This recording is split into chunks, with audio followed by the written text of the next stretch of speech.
Masquerade muri Zimbabwe, welcome to our channel Zim Confessions and Deep Secrets. Kana karikipita nkakuku hapa nino channel. Please don't forget to subscribe. Kana chunga subscribe, but don't forget to comment and share this video. Nasi muri Zimbabwe takuigira nyaya ya netsa mbatu triple C hiyo ilikunetsa ni factions 3 arukunzi arimo varukunzi factions are trying to bring the former leader Nelson Chamisa back into the opposition parties. Zirunzi varukurwirana factions aya muri Zimbabwe. One faction irikutungamirirwa na interim secretary general wa Sengezo Shabangu, the other irikutungamirirwa na party spokesperson Promise Mkwananzi, the other one irikutungamirirwa na Vachautu Mwende. They are claiming that they are engaging Chamisa in order to regain control of the party muri Zimbabwe. Tinazie kuti muniona senya hii maparties haya anita na Nelson Chamisa wakarizana from the party was on 24 January 2024 after lose control to Sengezo Shabangu.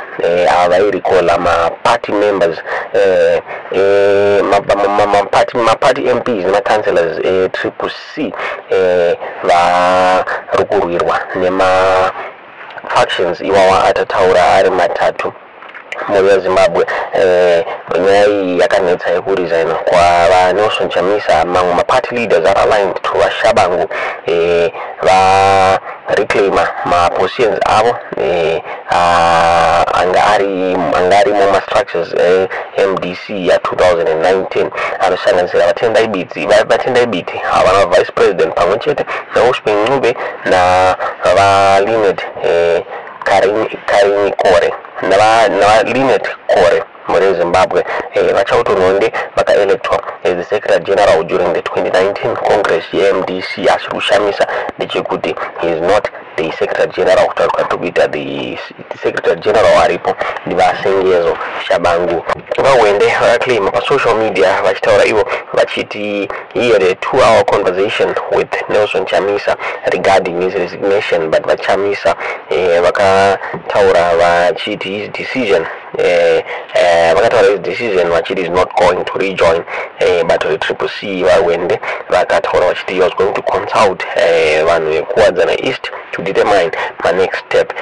Vachi express support yavo kuna Nelson Chamisa to bring back change ku nyika muri Zimbabwe. Pa Twitter vachitaura vachiti on Tuesday I had a 2-hour conversation with President Nelson Chamisa and we discussed his resignation statement. He is clear that he will never return to the CCC and he will make an announcement on his next move in the near future. I agree with his decisions.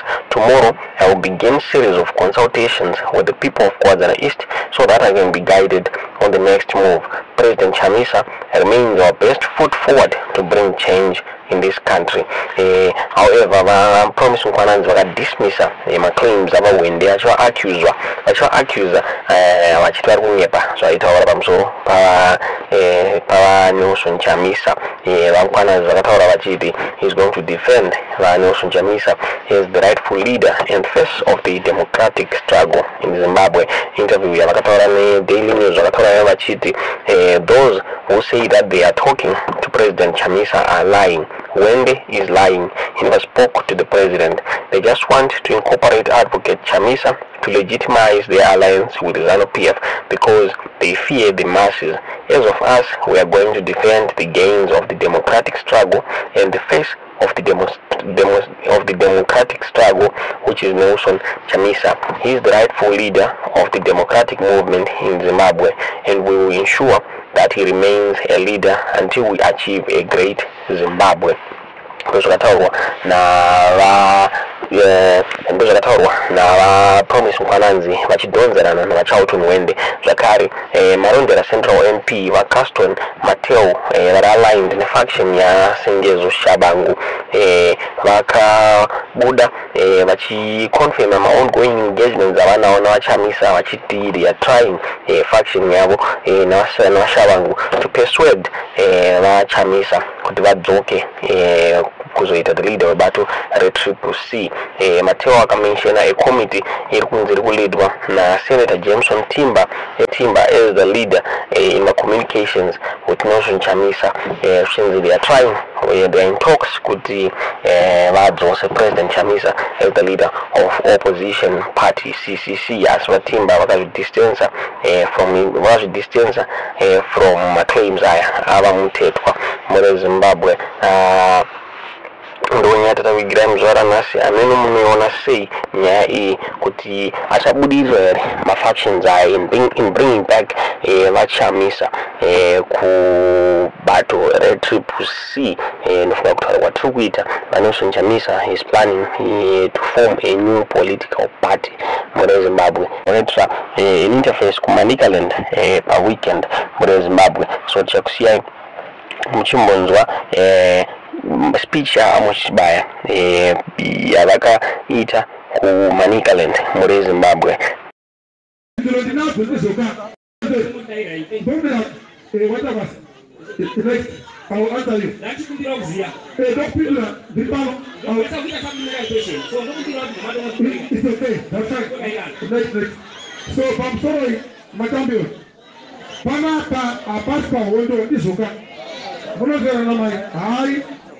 Muna mirai ari kuvunzwa ndini ndizoka mindiro ndinadzo ndizoka hapana panoafektika ndondiwari mutabva panapa iye mimunoti nyaranyara memana anofamba nanduri yandoziva idai right so yaaripo ngadzirirane ndizoka tifam zvakadi zvakanaka Pamsoroi. Yona fikwe kama. Ngotere mapoint ananu kani. Munasi yatona zvarukuda. Kubonyararayo. Chamisa wewe. Tinotenda vati mini vari kunyora pasi maquestions ose. We'll just answer them at once. Next. Ashpara, ngai mana pedzisa. Pesa akomuni. Vamaona ndio ndambudziko rechina. Ni zvinokuitwa by elections. Macandidates akanga amboiswapo zvichibudikidza neposition havanokwanisa kudzoka nenyaya yekuti kubva pakutanga vaiswa zvavakazvisatiraniwa. So zvirikumbira kuti mutipindure kuti maronda acharapika sei, mune here urongwa huripo, muchagadzirisa sei nyaya yekuisa utungamiri husingatirani nevanhu. Thank you. Next. Manicaland way! One Jilamulombe! Panapa, my video, please. My video. We just meet one person. Please. That is why I check that. My video. Please,